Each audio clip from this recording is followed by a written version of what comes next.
Milsimer debout. Aujourd'hui, c'est un peu spécial. On va faire un tutoriel sur je veux mon fond de carte IGN dans mon application Alpine Quest. Jingle.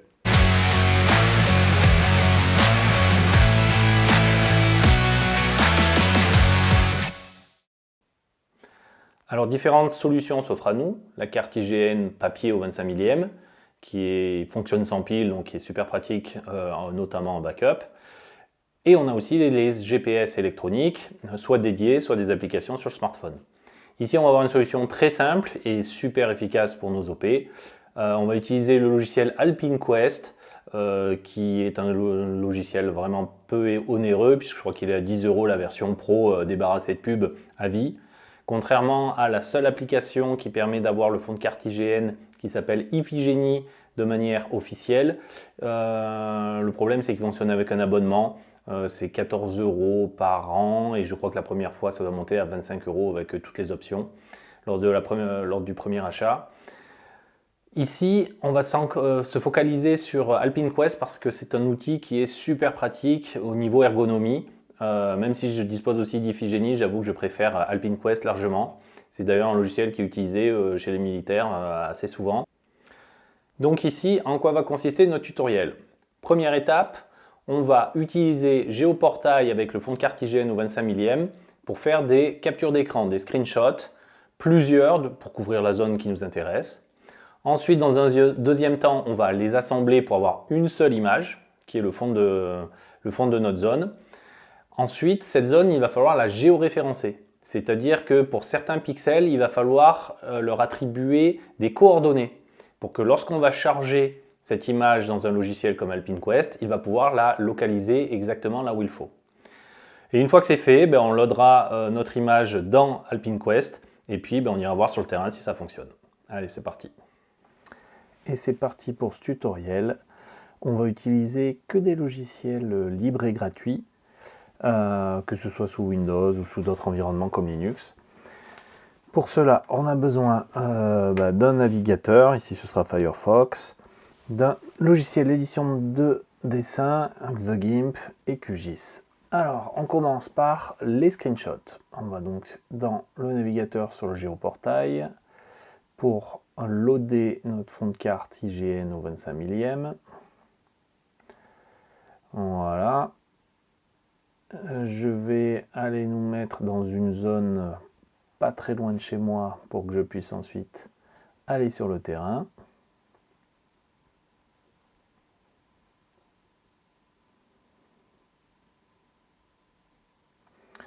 Voilà, c'est par ici. Yes, voilà notre zone.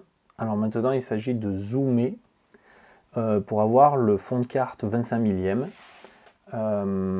et zoomer au maximum pour avoir en meilleure qualité les screenshots. Donc là, on peut voir l'échelle en bas à gauche. Si je vais trop loin, je perds mon fond de carte. Donc je vais là au zoom maximum et je note la valeur de l'échelle au cas où j'ai besoin de revenir pour refaire des screenshots. Il faudra le faire à la même échelle, bien sûr. Donc là, je sélectionne ma zone, ce sera ici. Et on va partir sur un petit truc de dev. J'appuie sur F12 et je vais avoir un inspecteur. Avec l'inspecteur, je peux voir ma page, comment elle est structurée. Grâce à cet outil, je peux parcourir les différents éléments de ma page et ils sont surlignés en bleu dès que je passe mon curseur sur le texte qui correspond à l'élément affiché.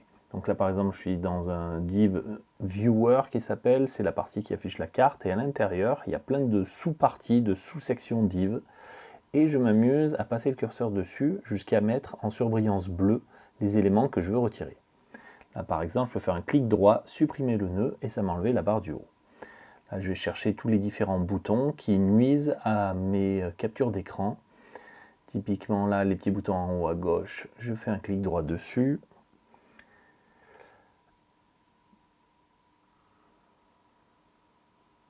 Voilà, là j'ai l'échelle, clic droit supprimer, elle a disparu. Là où j'ai une barre mais il n'y a rien d'affiché dedans, elle ne me gêne pas. Là j'ai la petite carte en bas à gauche, hop, supprimer. Donc il suffit de faire clic droit, supprimer le nœud et il disparaît. Là, je vais faire les petits boutons sur la droite. Alors, quand je dis il disparaît, qu'est-ce qui se passe concrètement? Quand on affiche dans le navigateur un site web, en fait, ce qu'on va faire, c'est qu'on va télécharger les fichiers en local, les images, ainsi que le fichier HTML, la structure décrite par du texte que l'on affiche dans l'inspecteur. Et une fois qu'ils sont téléchargés en local, on a le navigateur qui va charger ces fichiers-là et les interpréter pour les faire l'affichage au-dessus. Donc ce que je suis en train de modifier, c'est uniquement l'affichage courant de cette page web. C'est-à-dire que si je fais F5, ça va retélécharger le fichier, réafficher, donc je vais faire réapparaître tous mes boutons. Donc si vous vous trompez, il n'y a aucun souci, vous refaites F5 et vous recommencez. Ici, on va rester dans le simple. Là, il me reste le petit, le footer en bas, le bas de page. On va essayer de trouver. Le voilà. Là, j'ai données cartographiques en bas, supprimé. Il me reste un bandeau blanc en bas. Je pourrais, comme j'ai la main complètement sur la page, je pourrais le supprimer. Mais après, ce serait un peu compliqué comme manipulation. Je préfère vous faire du clic droit supprimer. Donc là, on reste comme ça. Première capture d'écran. Et maintenant, je vais faire des captures d'écran à côté pour prendre l'intégralité de ma zone. Ici, on va juste faire 4 screenshots, en haut à gauche, en haut à droite, en bas à droite, en bas à gauche.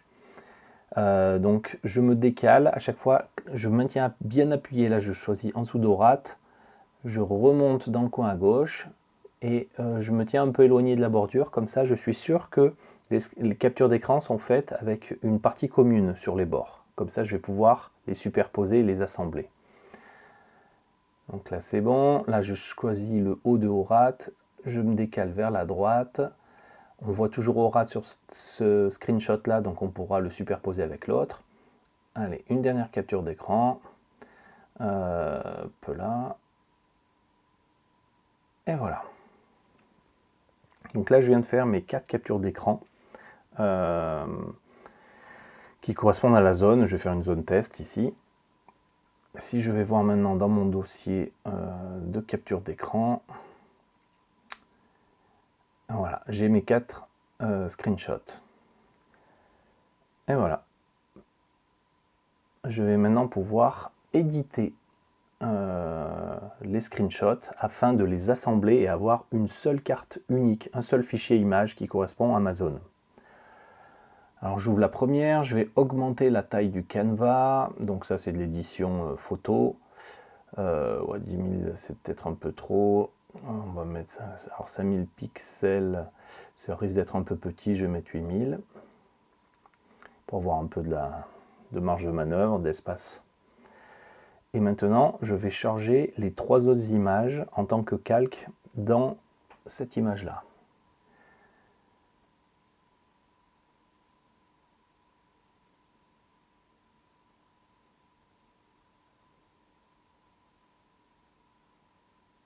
Et voilà, j'ai mes 4 images.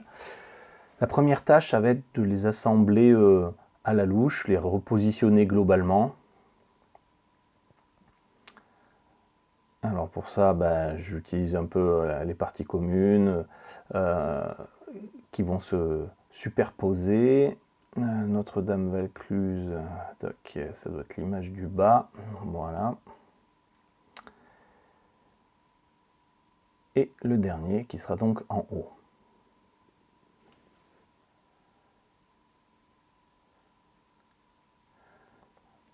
Alors, il va falloir maintenant assembler 2 premiers calques. Alors en jouant avec quel est le calque au-dessus des autres, on peut faire disparaître les bandes blanches. C'est pour ça qu'il n'y a pas trop d'intérêt à s'embêter à les supprimer, parce que rien qu'en jouant avec l'ordre des calques, ces zones blanches ne nous embêteront pas, on n'aura pas besoin de les enlever. Alors, je vais assembler les 2 calques du haut. Alors pour déplacer ça, je le remonte à côté. Je vais mettre le calque en haut à droite, juste au-dessus du calque en haut à gauche. Et je vais jouer sur l'opacité.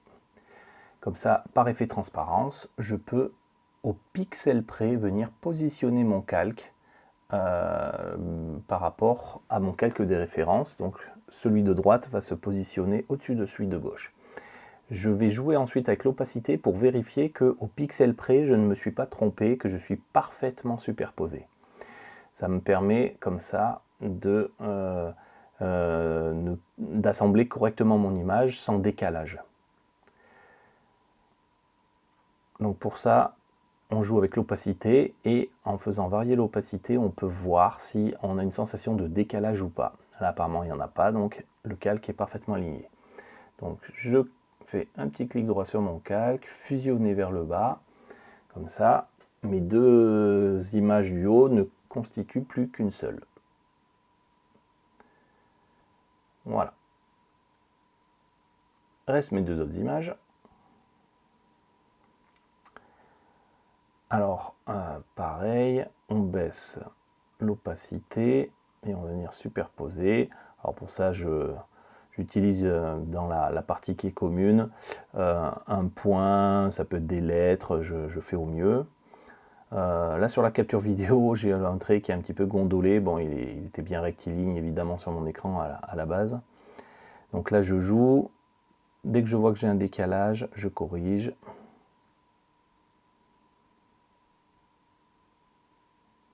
Donc là ça me semble bon, mais il ne faut pas hésiter aussi de dézoomer et de zoomer pour avoir la sensation à différents niveaux.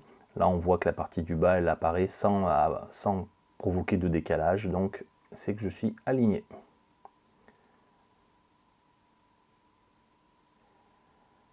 Donc même manip, on va le fusionner avec les deux images du haut.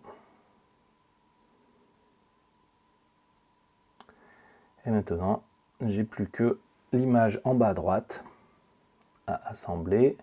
On va la mettre au-dessus. Pareil, même principe, on baisse l'opacité. Et on va superposer ça.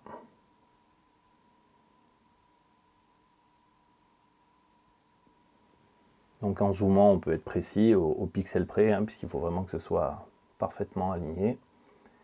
Et je joue avec mon opacité. Là, vous voyez, on a une sensation de décalage vers le bas, donc il faut que je le remonte d'un pixel.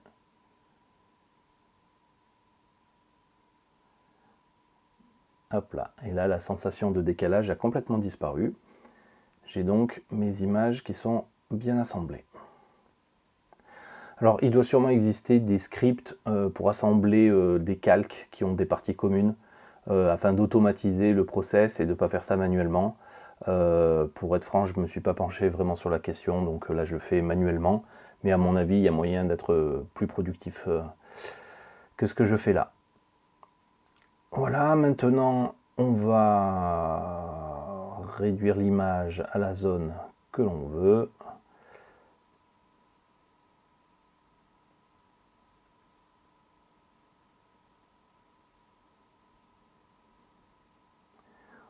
Hop là, je vais prendre le maximum, mais sans prendre de zone transparente.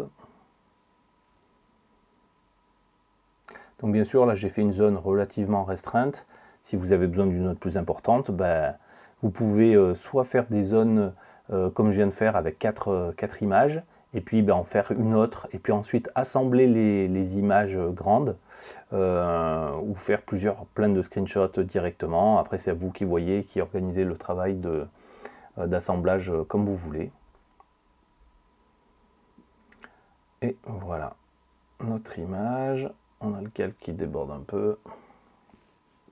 On va rogner ça. Quelques dimensions d'image. Et voilà. On a notre belle image assemblée. Il n'y a plus qu'à l'exporter. Je lui donnais Grass West en PNG pour ne pas perdre en qualité. On exporte ça.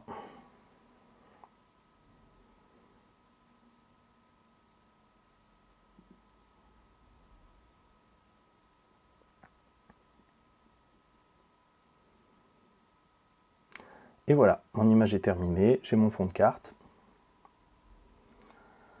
On peut voir Grass West dans le même répertoire que mes screenshots. Maintenant, partie la plus importante, on lance QGIS. Donc QGIS est un logiciel qui est une véritable usine à gaz qui permet de faire plein de choses. je vais tout d'abord vous montrer comment mettre les cartes Google Earth sur XYZ Tiles. Vous avez juste un nom à mettre et une URL. Je vous la mettrai en description, vous pouvez la copier-coller. Mettez le niveau de zoom max à 19, vous validez. Et ça vous fait une entrée dans XYZ Tiles pour avoir Google Earth. Bon, moi je l'avais déjà mis, c'est pour ça qu'il y avait déjà Earth et Google Maps. Et du coup, il vous suffit maintenant de zoomer. Vous avez Google Earth à l'intérieur de QGIS. Donc c'est un logiciel professionnel, mais gratuit et libre, qui est énormément utilisé pour faire plein de cartographie. C'est vraiment, on peut faire énormément de choses, mais nous on va utiliser le moins possible parce que on n'a pas envie de mettre les mains plus en détail dans ce genre d'outils et d'y passer énormément de temps. On a un tout petit besoin et on va faire très simple. Parfois, l'affichage des images nécessite qu'on décale légèrement le fond pour recharger les images. C'est un petit peu moins pratique à utiliser que directement le site web Google ou Google Earth. Mais néanmoins, c'est quand même très pratique. On va voir pourquoi. Donc là, je me mets dans la zone qui nous intéresse. Et là, on va utiliser couche géoréférenceur. C'est notre outil. Je fais ouvrir un raster, c'est-à-dire un fichier image. Je choisis mon Grass West. Et voilà. Et maintenant, je vais associer à mon image des points qui sont géolocalisés. Alors, je vais trouver des points. On va zoomer. Donc, le but, c'est de trouver des points comme des sommets, des points de côte, des croisements ou des choses qui sont vraiment facilement localisables et avec précision, bien sûr. Ici, on doit en mettre 4 minimum. On peut en mettre plus. Moi, je vous conseille, ça en mettre une quarantaine, en mettre peut-être une petite dizaine. Ça permet d'être plus précis sur le géoréférencement. Mais nous, on va faire avec 4 ici dans notre exemple. On peut aussi prendre un coin de bâtiment, par exemple. Ici, là, on voit la station d'épuration. Alors, c'est vrai que le fond de carte IGN n'est pas super précis, avec des traits assez grossiers. Mais on va quand même réussir. Je fais ajouter un point. Je vais aller cliquer un bâtiment, le centre d'un bâtiment. Et là, on peut soit rentrer manuellement les coordonnées, soit cliquer directement sur la carte en derrière pour récupérer les coordonnées. Donc c'est assez pratique, ça peut se faire très facilement du coup. On peut soit récupérer les coordonnées GPS et les saisir en les récupérant par exemple sur le site Géoportail, mais sinon on peut directement cliquer sur la carte et pour pouvoir géolocaliser nos points. Donc on va refaire un deuxième point, donc je l'ai fait dans les angles, donc là je suis en haut à gauche, vers la déchetterie. Alors qu'est-ce qu'on pourrait prendre comme point ?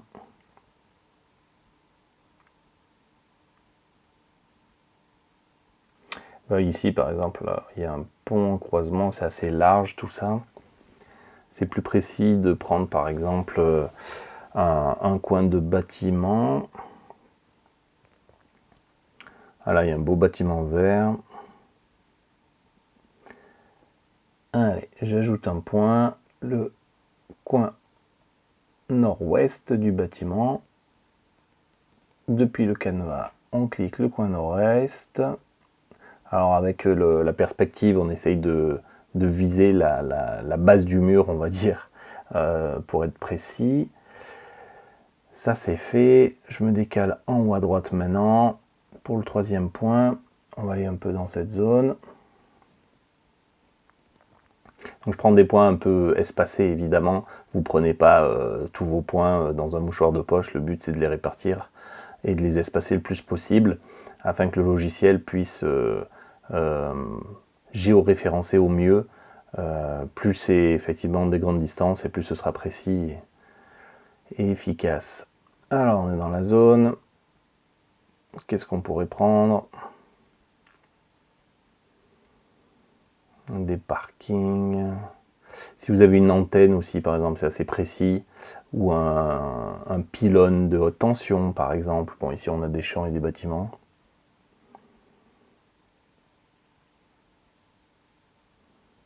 Ça peut être le centre aussi d'un rond-point ou peu importe.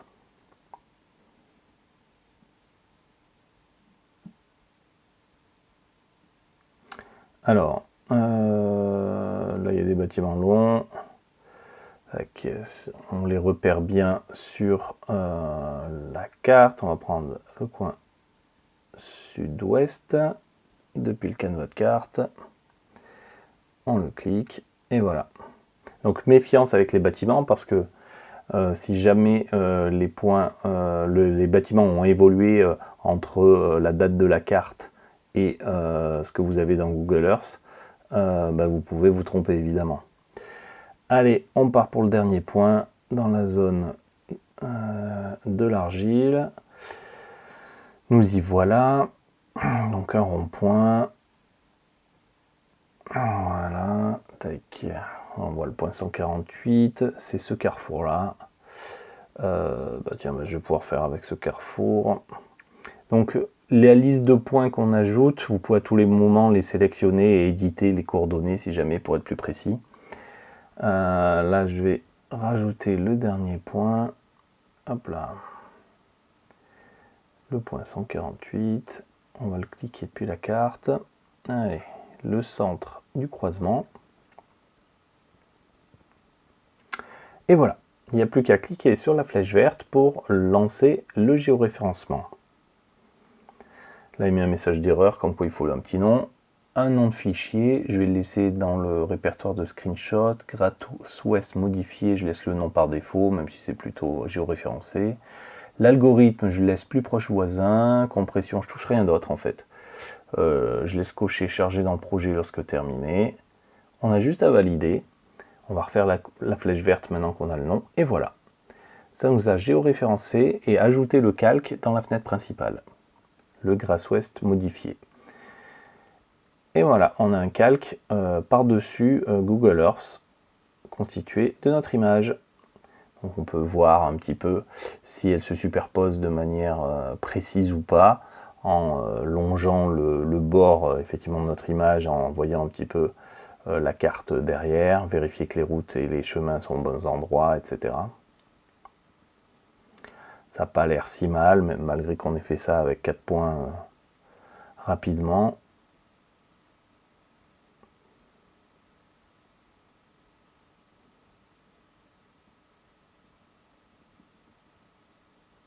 On voit les routes qui ont l'air pas trop mal, même les bâtiments.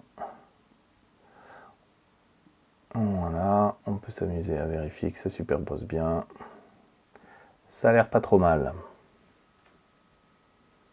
Bon, après, on n'a peut-être pas une précision au mètre, mais en fait, on n'a jamais besoin d'une telle précision sur la topo. Donc, ce n'est pas vraiment un souci, normalement. Voilà. Et bien, en fait, on en a terminé avec ce logiciel. Là, je ne vais pas enregistrer, mais on pourrait enregistrer la configuration du géoréférencement. Maintenant qu'on a notre fichier qui a été généré GrassWest, il m'a généré un fichier TIFF qui est directement utilisable dans AlpineQuest. Donc je vais pouvoir quitter QGIS si on est bien content de ne pas avoir d'autres manipulations à faire dans ce logiciel. Maintenant, on vérifie que dans mon répertoire capture d'écran, j'ai bien un GrassWest modifié pointif. Il y a aussi un fichier XML à côté, un ou deux, dont on se fiche. Ce qui est important, c'est le pointif. Maintenant, je connecte mon téléphone à l'ordinateur. On va récupérer le GrassWest modif pointif, le modifié pointif, et on va aller le mettre dans mon téléphone.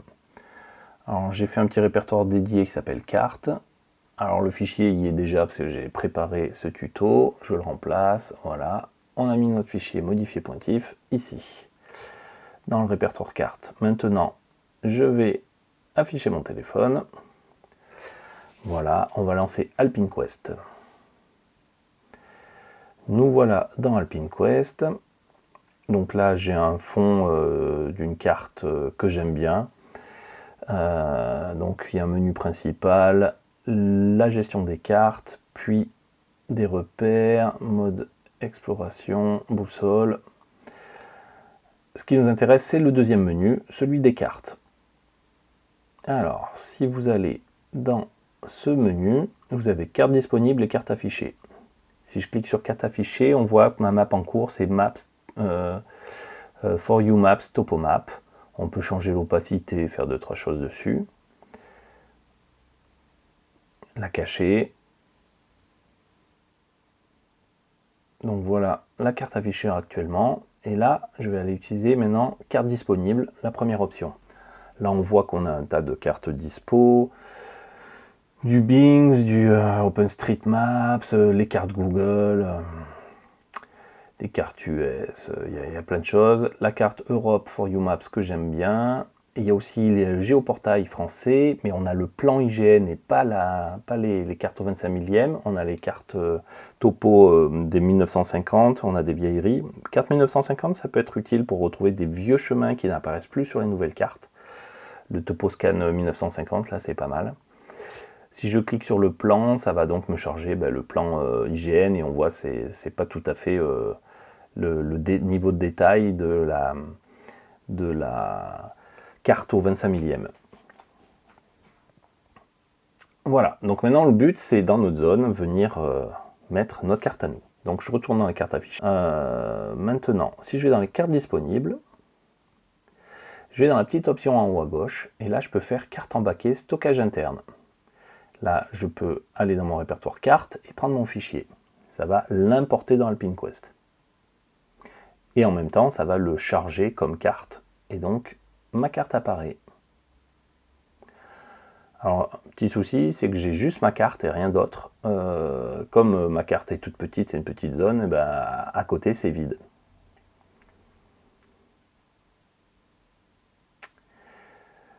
Ce qu'on aimerait, c'est avoir sur notre zone notre fond de carte IGN, mais lorsqu'on est en dehors de notre zone, on aimerait bien quand même afficher une carte. Alors c'est tout à fait possible, on retourne dans les cartes dispo.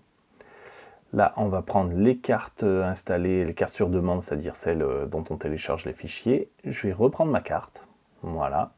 Du coup, ça a remplacé notre fichier image.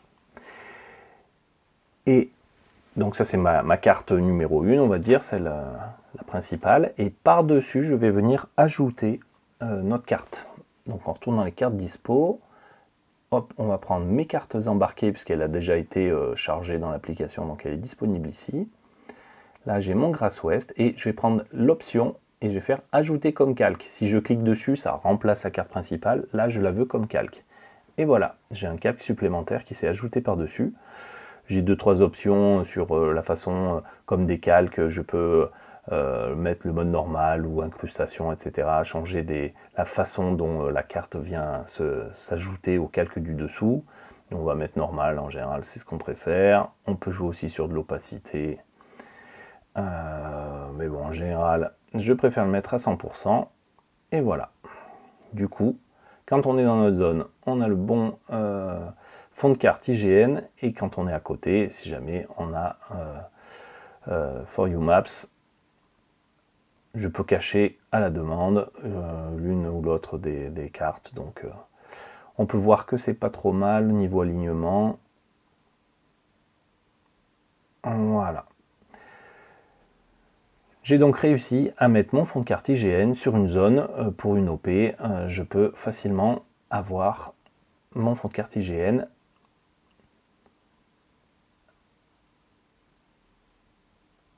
Alors, si on veut dans le menu principal, plus vous avez des options comme afficher la grille UTM par exemple.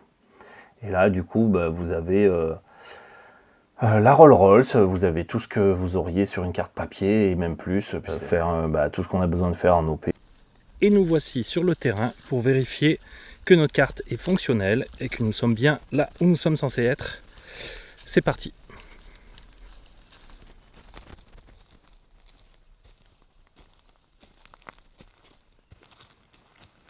Et voici le résultat sur la carte. Donc on a le petit point blanc qui est notre position. Si j'agrandis là, je suis à plus ou moins 10 mètres sur le GPS. Donc j'ai un cercle d'incertitude. Toutefois, on est quand même sur notre trait, malgré l'imprécision et le géoréférencement avec seulement 4 points. On voit que nous sommes bien sur notre chemin et que la carte est complètement utilisable. On est arrivé à la fin de ce tutoriel. J'espère que ça vous sera utile. Si vous avez des choses à dire, mettez-le en commentaire. Et puis à très vite pour de nouveaux tutos. On garde la liaison.